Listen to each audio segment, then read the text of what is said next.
I'm Chris Brace, and this is the 6 o'clock news. Our top story today. A research group at the University of Warwick have found breakthrough new corkscrew-type structures which they believe can target infections like MRSA and E. coli. MRSA is believed to have been the cause of 4% of all healthcare-associated infections. MRSA is a growing problem up and down the country due to having developed resistance to normal antibiotics. Currently, MRSA is treated with strong antibiotics, which have negative side effects for patients. So this exciting research could target the superbug, but with much less of their side effects. Over to our news correspondent, Rose Sutherland. Thanks, Chris. And I'm here with scientist James Foster. Good evening. All right. He's going to tell us more about the issue. So, James, what's so new about these new molecules?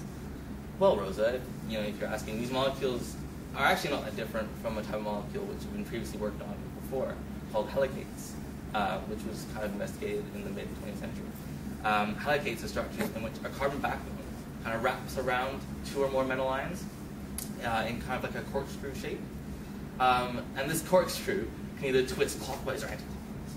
And so the main difference is between these new Flexicates, for example, and the old helicates, is that simply that helicates are made in a mixture of clockwise and anti-clockwise, the anti-clockwise forms, while these new molecules can be made purely in one form.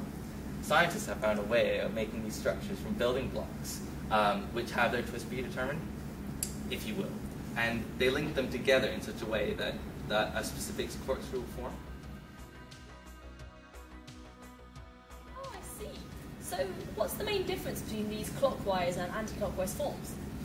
Well, the twist, really, is what chemists call chirality. And to be chiral, a molecule lacks an internal plane of symmetry, meaning it cannot be superimposed on its mirror image. So that's a bit of a complicated idea, James. Could you explain that to me in a more simplified way? Yeah, I mean, the typical example that people often give are using your hands. I mean, if you look at your hands, you'll notice that they're actually mirror images of each other. And if you try and twist them in any arrangement, you'll actually find that they aren't superimposable on each other. And these corkscrew molecules, the Flexicates, are exactly like that. Because they're not superimposable, they have a lot of chemical properties that are the same, because obviously your hands are still the same. But because they're not superimposable, they react differently in your bodies and your biological systems.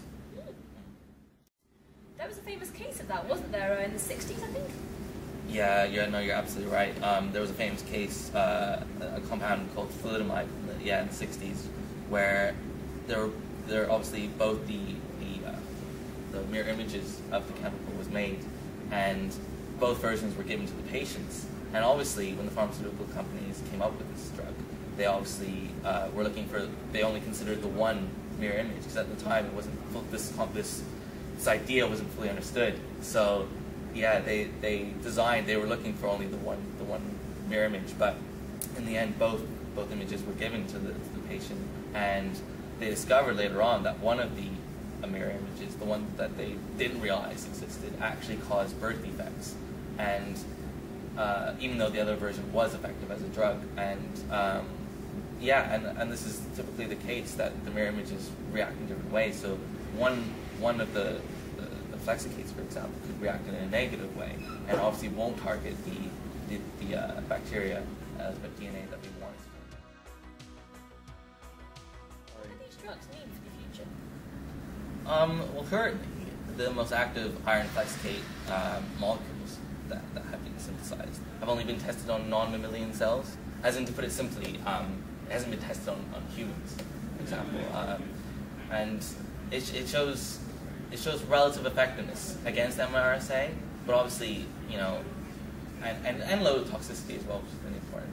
But obviously at the moment, it's still quite in its infancy. There's still a long way to go through all the trials and through all the rigorous steps that really, obviously, we don't want anything happening to people. But it is hoped that in the future it could undergo testing with humans, obviously. And it's gone through, obviously, the important first stage of showing promise. And it could be such a good cure, hopefully, in the future against MRSA. And it really does open up a whole another window of targeting bacterial DNA, and this could be extended even further against other kind of DNA. Maybe you never know, against maybe like cancer, and these helicate molecules that obviously Flexicates are based have practical uses in industrial use, such as catalysts, or as in materials as well. So this kind of chemistry is really exciting.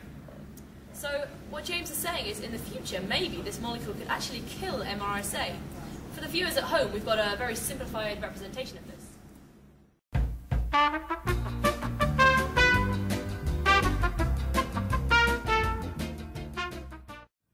So I'm here at the University of Warwick with some genuine students. So what is your opinion on this new research?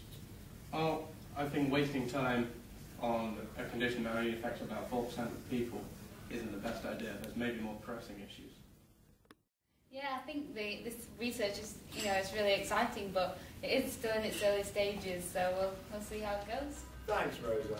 Of course, this research is still in its early stages, but it has a lot of promising possibilities, not only in the medicinal field, but also in materials and catalysts. And in other news, Cambridge football team today ended its 826-minute goal drought with a fine team performance. Here's the captain.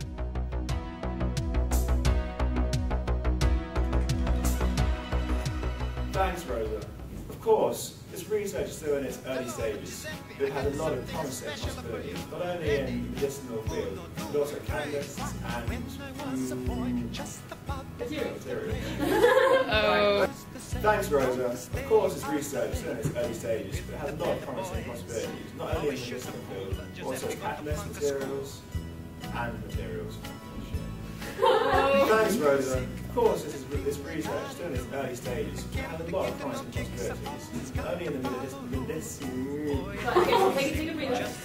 Calm down. Do you want me to type it up? No, it's fine. You can do it. You actually do it. It's not bad. Chemistry between us. Okay. That would be funnier. Good one. Yeah. If you wanted to something that I do it more like subtly. No. The cameras. Okay, guys. So is James going to be in this? Oh, no, we just Is James going to be in this? gonna get Didn't we busy just do it? very I thought we just soon. did it. No, I've got a little bit more to do. Oh. So James, are you Then you can talk. What is it? Can you tell me so I feel comfortable with what's going on? It's nothing to do with you. You just sit there. You just sit there. It's not like I'm talking to the camera. Okay, go. Yeah? You zoom in a bit on them. Zoom in, right, you zoom in on it. Do you want someone to rest it on? Easy right now. Yeah, probably. Right, no. Okay, we're going now. I'll phase it. Oh wait, are we recording? Sorry, we are recording. That's fine, yeah. Ryan has just recorded the last 2.5 minutes of what was. Right, are we ready?